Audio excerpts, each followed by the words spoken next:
Today we're going to be going over some things that a lot of players hate about GTA 5 Online. I hope you enjoy the video, and let's get into it. This first thing is something that kind of bothers me, and it's the casino penthouse garage. I just noticed it recently, but take a look at how much space there is in between these vehicles. It's clear that each of these parking spots is actually 3 parking spots just merged into one big one, which is kind of annoying because you could easily fit 2 vehicles in each of those parking spots comfortably, and you could make this into a 20-car garage with no issues. Now, obviously the cars in the middle here look kind of cool. They're on angles and everything. I mean, if every vehicle was like that in this garage, then maybe it would look a little bit cooler and it would look like some space has been taken up. But half the cars in this garage, or more than half the cars in this garage, are just sitting there with a ton of extra space on each side. Yeah, I know you could store larger vehicles there, but I'm assuming most people probably just have regular cars in here, and there's just so much extra space, and it would save us money so we don't have to buy another garage. Well, we could easily fit more cars in here. It's something I don't really like, and maybe in the future we'll see something different here. Maybe we'll have some more spaces where we can put cars, who knows, but there's just a lot more space, and it kind of bugs me how we're not using it at all. By the way, be sure to check out Digizani. They'll hook you up with tons of discounted games and in-game currency for dozens of your favorite games, like GTA 5, Fortnite, and many more. Don't forget to use code Frolickz at checkout for a 10% discount. The next thing a lot of players hate about GTA 5 is the fact that it sucks on consoles. Now, if you're a console player, that's all you know, so you really can't say too much about it. But if you played on PC before, and then you come back to console, you know how much better it is on PC and how terrible it is on consoles. Virtually everything is better on PC in terms of practically any game when you compare it to a game that's on console, but in terms of GTA 5, the graphics are way better. It's 60 FPS, it's 4K, there's smooth, crisp gameplay, which I love, and you have the ability to play on a really fun RP servers as well, like I've been doing for the past little while. And of course, you can also download really cool shaders and other awesome mods.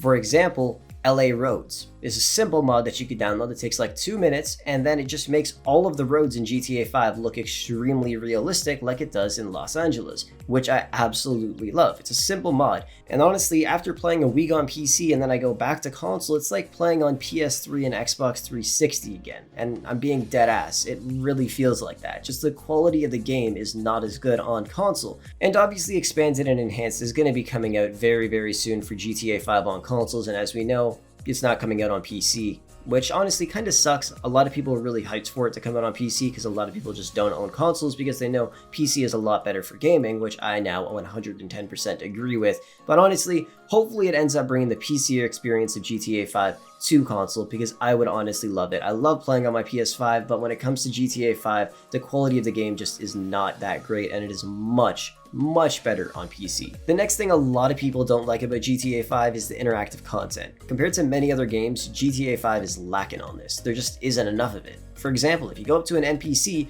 you only have like 2 options. One option is you just stand there and they will just stand there and nothing will happen, or maybe they'll walk away. And then option number 2 is you could fight with them and they'll either fight back or they'll run away. Those are practically the only things you could do with some of the NPCs. Like for example, one cool thing is the fact that we sell drugs and stuff. We have drug labs, meth labs, cocaine labs, weed labs, all this kind of shit. Imagine we could walk up to any of the NPCs in game and be like, hey, you want to buy something?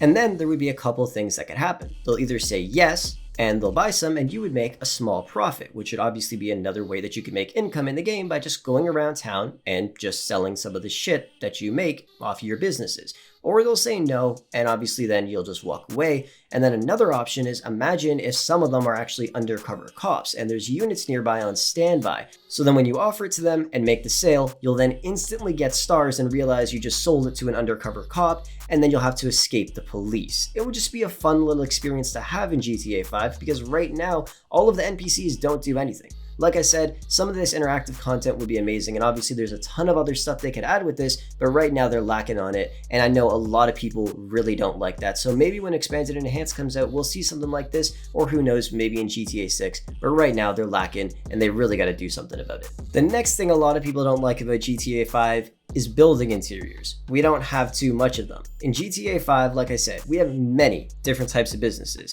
but we don't have many buildings that we could just walk inside of. For example, in Grand RP, they have drug labs. And on the inside, they have a weed room, a counterfeit cash factory, and a coke lab. From the outside though, they're just regular restaurants like a Burger Shot, a Cluck and Bell, an Up and Adam Burger, and a couple other ones. it would be awesome if there was something like this in GTA 5. It would be a great idea for the MC businesses, because instead of spending millions on separate buildings, we could just have one and do our business from there, and then have the ability to buy multiples of each of those restaurants, and it would be a front for 2 to 3 different types of illegal products that we'll be producing inside of those factories. And of course, we could also be making money from the actual front itself. People would walk inside and they would buy food, which would just be awesome. I would really enjoy that. Obviously, that would be a little bit hard to do though, because there would be tons of people buying these businesses, and then how would you split up the money if like 6 people in one session already own that business? Then it wouldn't make too much sense. So then maybe there would just be an NPC in there, and then you could just walk in naturally and just buy some food from it, but you'd still have the front downstairs, which is where you'd make the money from.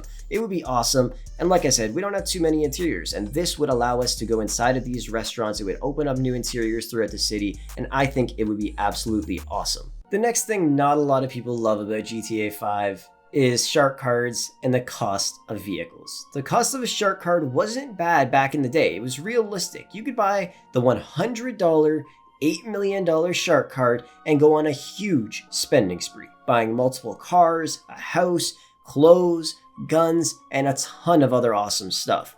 But as the years passed, things got more and more expensive, and shark cards failed to give us more money, which is why so many people have started doing glitching and they got their accounts banned.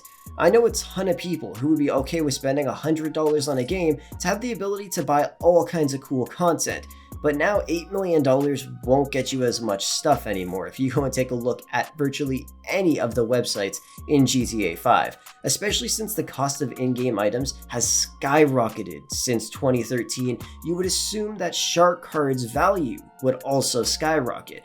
I would estimate that an $8 million shark card back then should now be worth right around $20 million. And then things like the $1.2 million shark card should be worth like maybe $5 at the very most. And then the other shark cards, like the ones that you could buy for like $2 with like 100k or like 500k, should honestly just be removed, because that won't buy you anything. Like, what will $100,000 in GTA 5 actually get you nowadays? Maybe an outfit? It's honestly just not even worth it to purchase that. And I really hope shark card value actually goes up in the future, because there's no point in buying it. And honestly, it would save so many people's accounts from getting banned, because they're doing all kinds of glitches, and then they have tons of money to spend, they're so happy, and then they get banned like 3 hours later. So Rockstar, if you're listening, come on man, just make shark cards value go up, and it would just make the game better for all of us, including you, because then you get more shark card sales. Anyways, that's pretty much gonna wrap the video up for today. Thank you guys so much for watching. If there's anything else that you guys think I missed out on, be sure to comment it down below in the comment section, and if you want me to make a part 2, be sure to drop a like on the video. Thank you so much for watching, and I'll catch you guys in the next one.